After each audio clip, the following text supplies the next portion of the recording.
Hemos entrevistado a mujeres de 61 años hasta 99, o sea, es decir, que tenemos un espectro de la historia también bastante importante.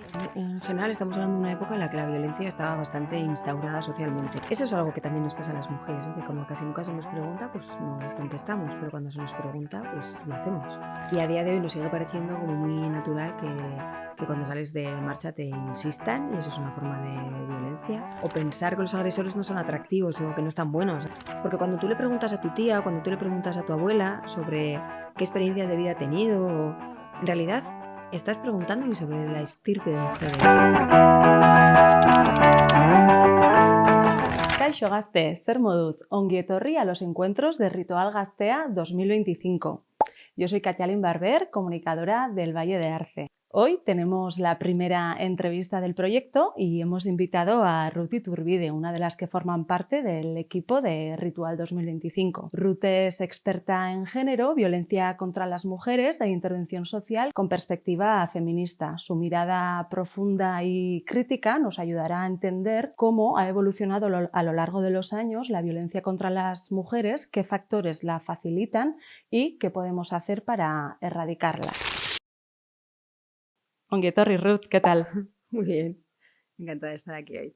Muy bien. Bueno, antes que nada, cuéntanos, ¿qué es Ritual 2025? ¿Qué estáis tramando este año? Pues mira, Ritual 2025 es una continuación de Ritual 2023, un proyecto que se realizó con la idea de poder hacer una recogida patrimonial que tuviese perspectiva de género, ¿no? Que está liderado por Carquín Cultura y mi persona, y luego subvencionado por Innova Rural y apoyado por los diferentes ayuntamientos del territorio prepirenaico.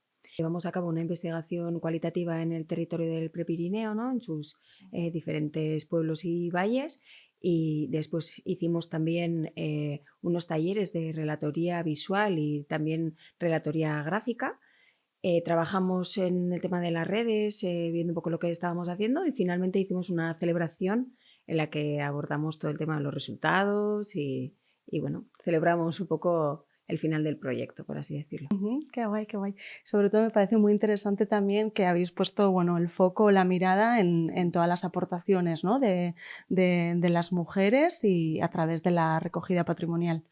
Sí, esa era un poco la idea, porque bueno, tradicionalmente la recogida patrimonial ha sido una recogida androcentrista, ¿no? Cuando se iba a los pueblos a ver qué es lo que se quería recoger o qué es lo que querían dejar como legado, se solía preguntar, pues, ¿quiénes eran las personas importantes, ¿no? Entonces siempre era, pues, el médico, el cura, el alcalde.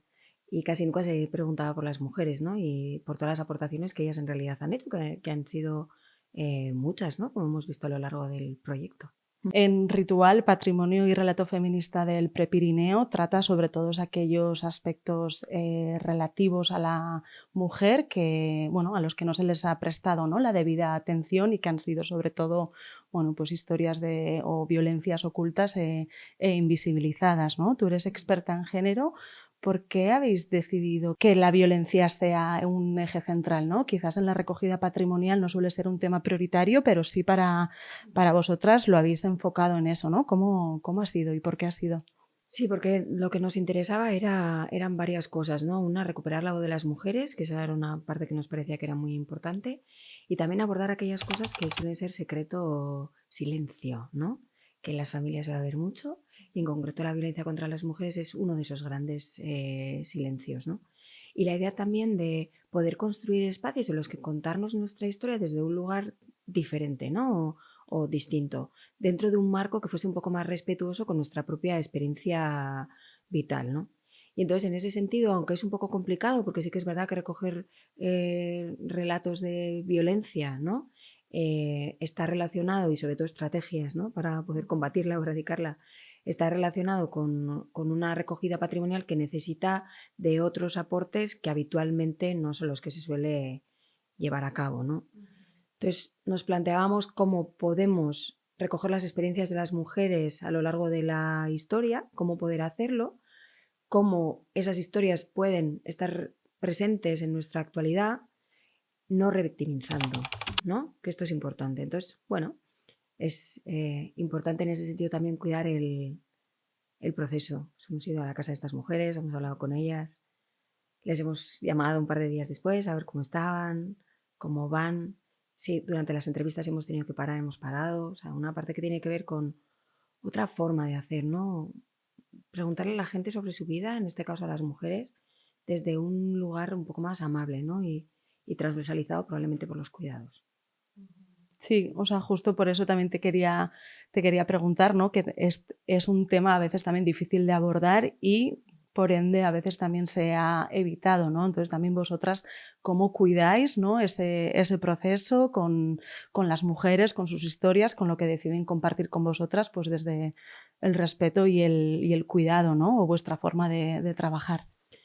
Sí, la verdad es que la violencia contra las mujeres es una realidad que nos atraviesa, ¿no? A las que estamos aquí y a las que están en su casa y en términos generales es una cosa que nos sucede. Y entonces hay una parte que tiene que ver con que a veces se entiende que la violencia contra las mujeres o trabajar o abordar la violencia contra las mujeres, perdón un poco la expresión, es un poco marrón.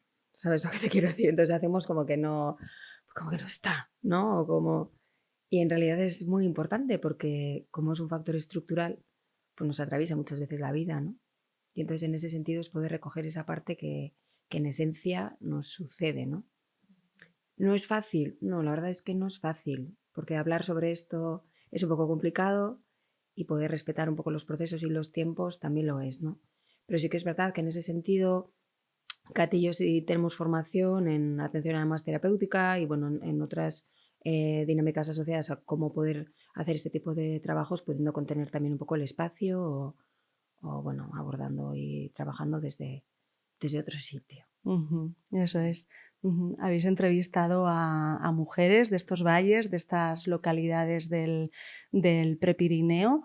¿Qué os han contado, bueno, sobre la violencia? ¿Qué es lo que más os ha impactado, os ha sorprendido?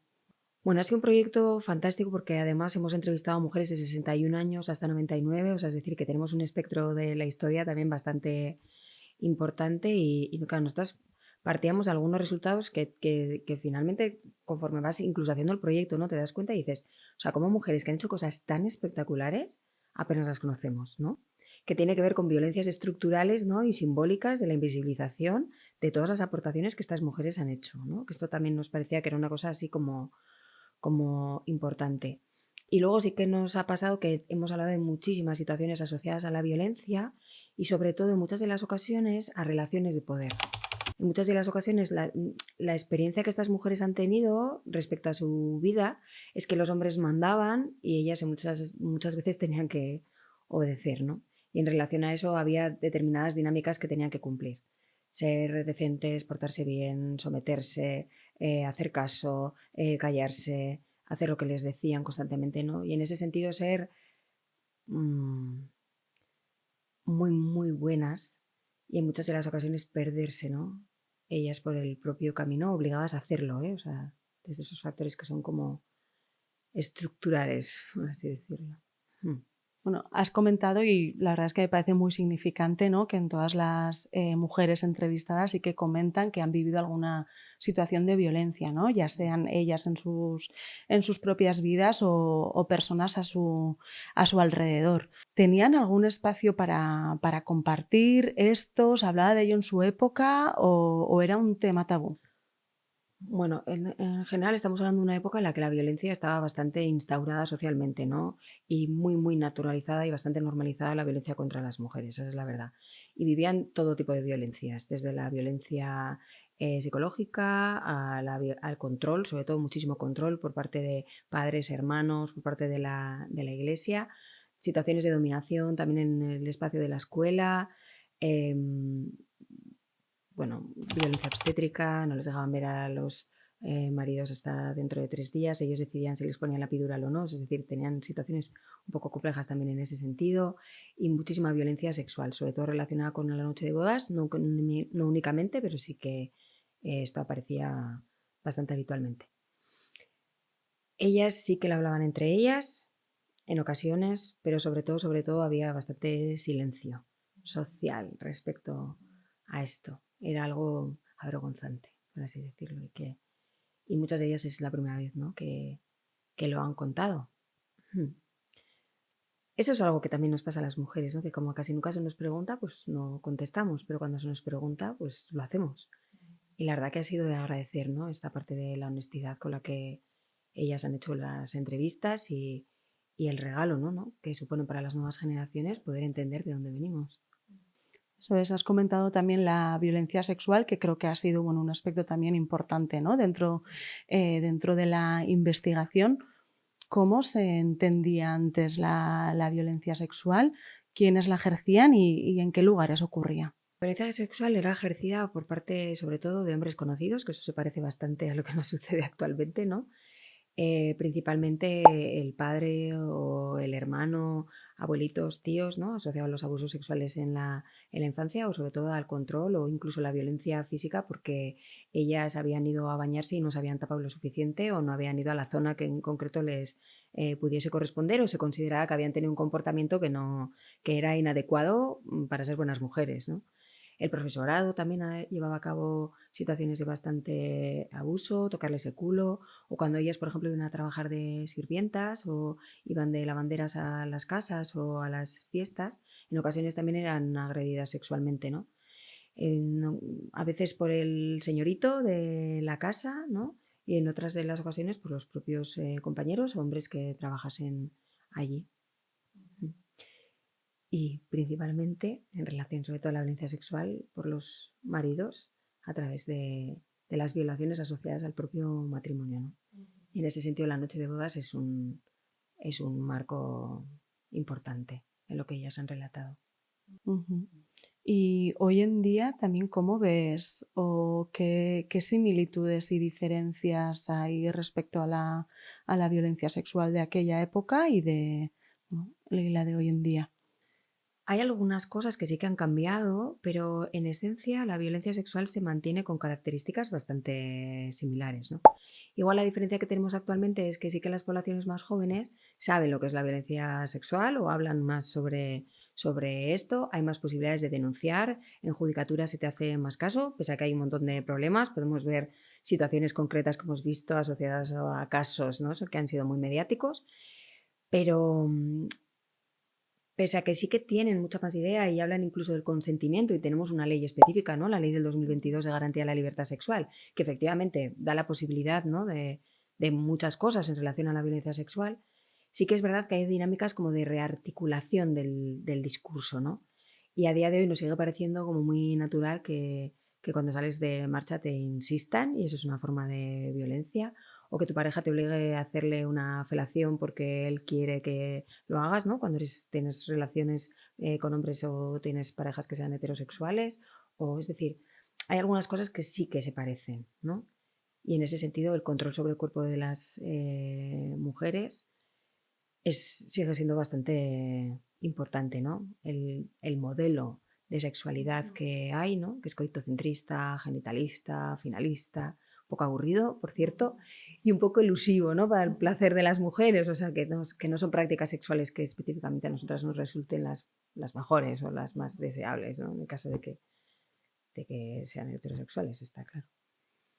Sí que hay algunas cosas que han cambiado, habría un par de cosas que son importantes, como sería el consentimiento, que en generaciones anteriores, en aquellas generaciones y ni tan siquiera en mi generación, por ejemplo, la parte del consentimiento no estaba presente dentro del discurso, ¿no? Como ideario, por así decirlo. En ese sentido hay un avance, pero tenemos una situación un poco más compleja que tampoco nos pasaba en generaciones anteriores, que está relacionado con todo el tema del porno mainstream, que es un elemento también importante en este sentido porque erotiza, no es que el porno en sí sea malo, ¿no? No estamos hablando que el porno en sí, sino el tipo de porno que se ve, ¿no? O sea, que el vídeo más buscado sobre sexo sea la violación colectiva de San Fermín, pues nos habla un poco, ¿no? De qué es exactamente lo que se está buscando, ¿no? Entonces, bueno, eso sí que enseña o erotiza la violencia, ¿no? Contra las mujeres. Tomando el tema de la violencia sexual, te quería preguntar, bueno, hoy en día, ¿cuáles son los factores que consideras que faciliten que, bueno, pues que se siga permitiendo, ¿no? Y siga existiendo la violencia sexual? Bueno, hay algunos factores que son especialmente importantes. El tema de la utopía romántica, por ejemplo, esta idea que se tiene sobre las relaciones de pareja fantásticas y maravillosas, en las que no hace falta negociar y en las que todo sale bien y en el que las relaciones sexuales son súper satisfactorias desde el primer momento y todo lo demás, ¿no? que es una peli que nos cuentan que en realidad luego no es así, te encuentras, ¿no? Con otras situaciones distintas que te explotan en la cara muchas veces, ¿no? Y entonces en ese sentido, pues el porno también sería otro elemento clave, ¿no? El porno mainstreaming. Y en muchas de las ocasiones la falta de educación sexual. Y diremos, joder, en esta época la gente joven tiene, pues bueno, la gente joven se queja bastante de la educación sexual que les dan, ¿no? Porque mayoritariamente está focalizada en las enfermedades de transmisión sexual y la parte que tiene que ver con cómo poner un condón y además un condón masculino, ¿no? Y las chicas te dicen, es que ni tan siquiera sabíamos que podíamos tener, ¿no? Que tenemos condones femeninos, por ejemplo. Entonces, ese tipo de cuestiones facilitan en muchas de las ocasiones las situaciones de violencia, ¿no? O cuando hablamos del tema del consentimiento, que es un tema bastante importante, ¿no? Hay una parte que tiene que ver con que hay en algunas situaciones en las que ese consentimiento está inhabilitado, ¿no? Si pensamos en una chavala de 14 años enrollándose con un tío de 19 o si, ¿no? Que existen relaciones de poder, fundamentalmente no solamente por la diferencia de edad, sino porque son 365 días, 24 horas, 7 días, hay una parte de experiencia, de conocimiento y de vida que se ha tenido, pues que eso facilita que se puedan dar relaciones de poder, ¿no? Y que igual, pues eso, la chavala de 14 años luego dice, ¿no? En la investigación que hemos hecho sobre violencias sexuales, pues sí que aparece, ¿no? La parte de, pues igual la primera vez, yo igual tenía que haber dicho en aquel momento que no, ¿no? Y lo sabe ahora que tiene 18 años. Entonces, bueno, hay algunos elementos especialmente importantes o el tema del no, ¿no? Cuando el tema de la insistencia es un tema especialmente importante que facilita muchísimo la violencia contra las mujeres, que está súper naturalizado, ¿no? Y en muchas de las ocasiones ellas llevan a cabo un mogollón de estrategias para intentar solventar esa insistencia, ¿no? Entonces estás, yo qué sé, una chavala está hablando con una amiga suya y llega un chico que le gusta a una de ellas, le empieza a meter fichas y le cuenta y tal, y ella le dice que no. Él no termina de escuchar ese no, muchas veces, ¿no? Y eso es una experiencia que hemos tenido a lo largo de la vida muchas de nosotras. Entonces hay una parte que es como muy sorprendente porque muchas veces ellas les dicen que no, después él sigue insistiendo, ellas le dicen en plan, tengo novio, pues no me importa meter gol en portería ocupada, o somos lesbianas, pues daros un morreo porque quiero verlo, o no necesitáis a nadie que nos gustaría hacer un trío, o igual lo que necesitáis es una buena polla, o es decir, que reciben determinadas situaciones. Y finalmente, cuando ya han estado bastante rato, siguen sintiéndose bastante incómodas con esta existencia, pues finalmente le dicen a un colega o le dicen a si tienen pareja o si tienen pareja chico, le dicen a su novio, en el caso de que eso sea así. Y entonces es como si en esa situación del no, ellos siguiesen pensando que el no es que el no que vale es el de los chicos y que cuando ellas dicen que no, no es exactamente un no, no, no, no. Y entonces en ese sentido ellas se ven como muy forzadas, ¿no? A tener que decir que no, a que a él le quede súper claro que no, a sentirse culpables muchas veces porque cuando han dicho que no lo suficiente o lo suficientemente alto. Es como que hay un error en el dónde se pone el foco en la violencia sexual, ¿no? Y fundamentalmente el foco se pone en las mujeres. Y los que agreden suelen ser varones, en un amplio espectro, ¿no? Un 90 y pico por ciento. Entonces, claro, estamos, por así decirlo, como un poco mal ubicadas, ¿no? Respecto a ese foco, que es como guápala. Está eso y está también la parte que tiene que ver con la idea que se tiene sobre los varones, ¿no? Que son esos extraños, que son ajenos a nuestra comunidad, que no son los conocidos, ¿no? Pensamos habitualmente, cuando pensamos en violencia sexual, que es un tío desconocido que nos va a perseguir hasta casa y nos va a intentar agredir en el portal, ¿no? Y en el 89% de los casos las agresiones sexuales se por gente que tú conoces. Tu novio, tus colegas, amigos de tus amigos, un conocido del pueblo de toda la vida, tu compañero de clase, tu profesor, tu padre, tu abuelo. Es decir, que en términos generales es como si nos estuviésemos preparando y haciendo un montón de cosas, ¿no? Volviendo antes a casa, no volviendo solas, no poniéndonos determinada ropa, controlando lo que bebemos. Hacemos mogollón de cosas intentando evitar, ¿no? Que nos agredan sexualmente desconocidos, cuando en realidad lo que nos agreden son los conocidos.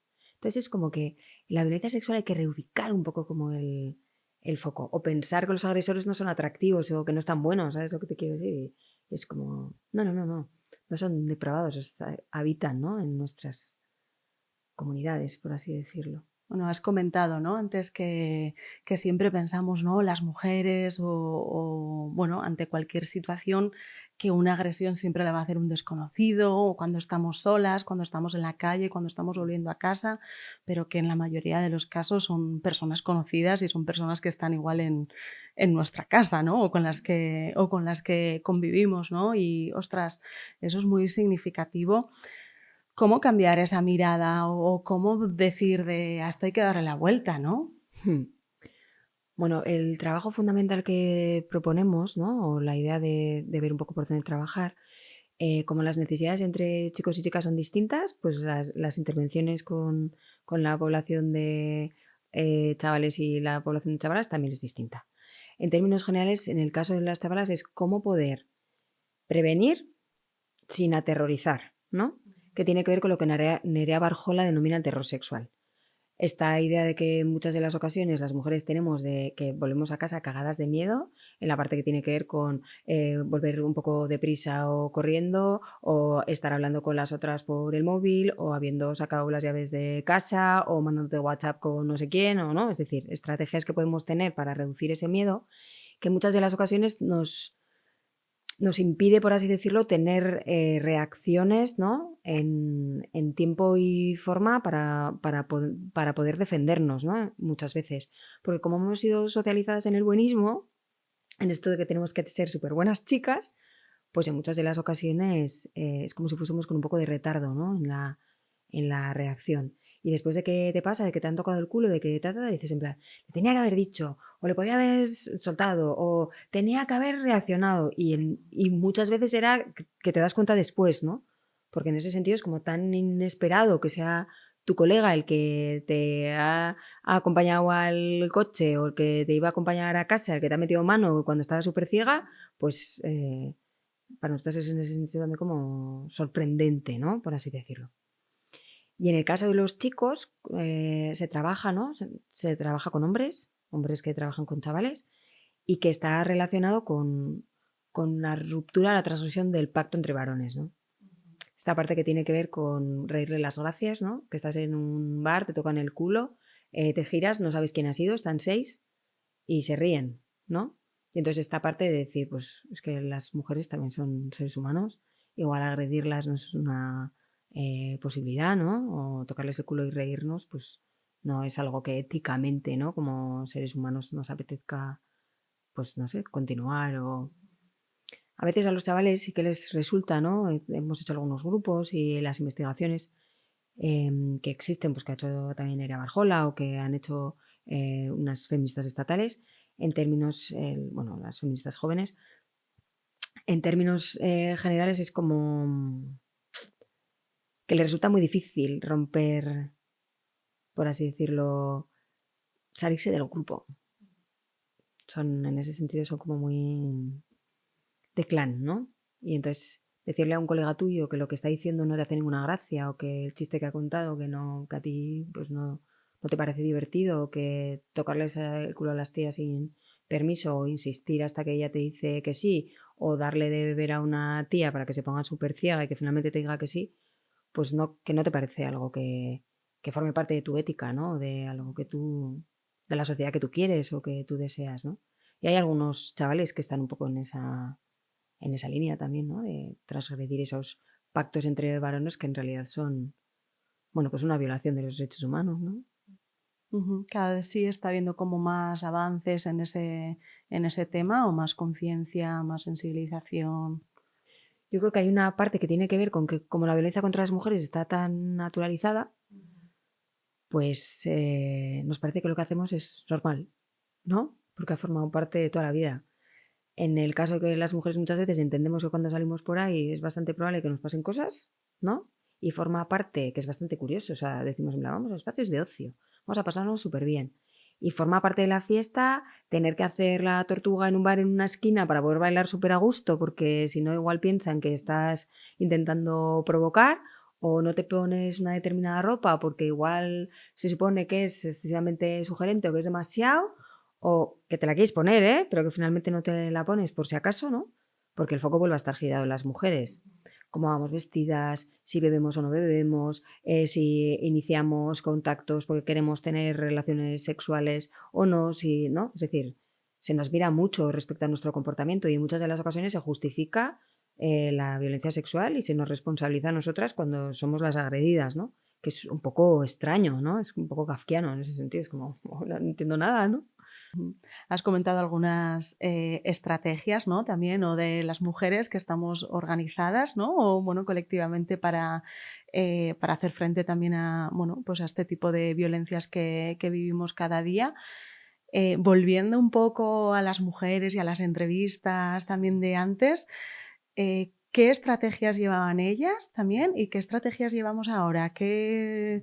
Bueno, hay una estrategia que es la estrategia reina, diríamos, que son las amigas. Ujú, Como las amigas no hay nada. ujú, Y no había nada en su tiempo y no hay nada.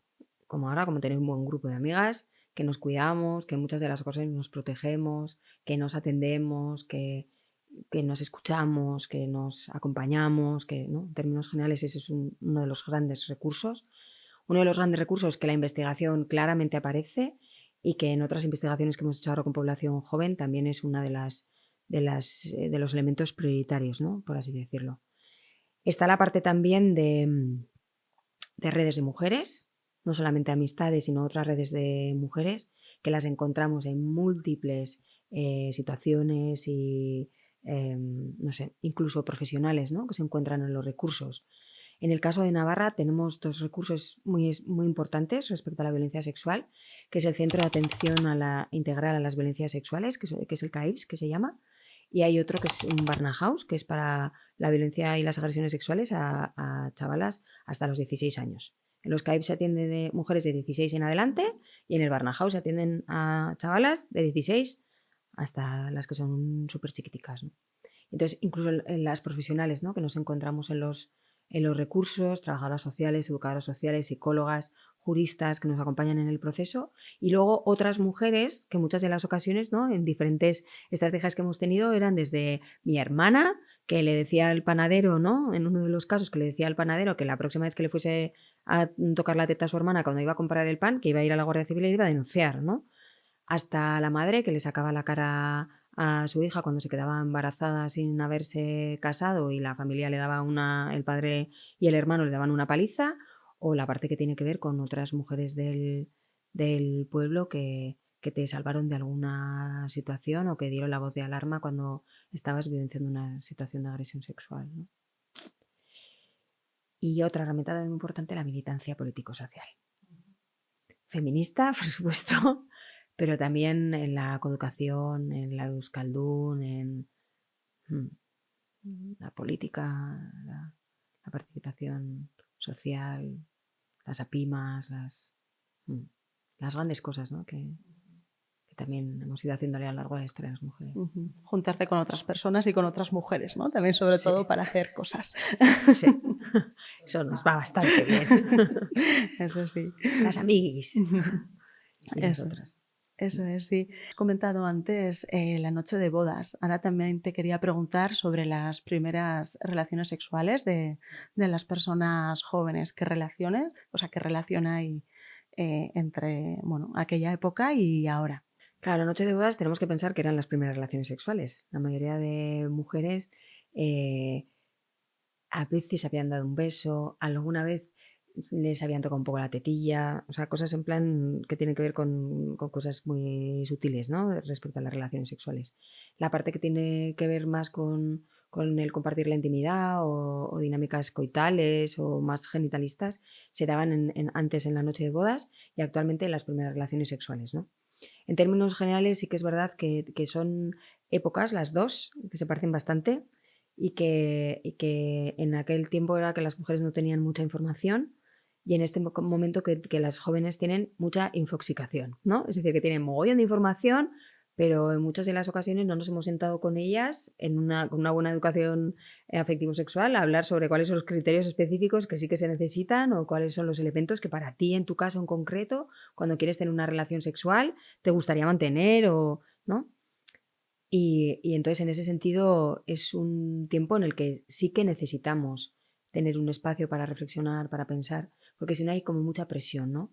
en perder la virginidad, en la parte que tiene que ver con mantener relaciones sexuales. Eso te da un cierto estatus, eso te da un cierto carácter o símbolo de pertenencia.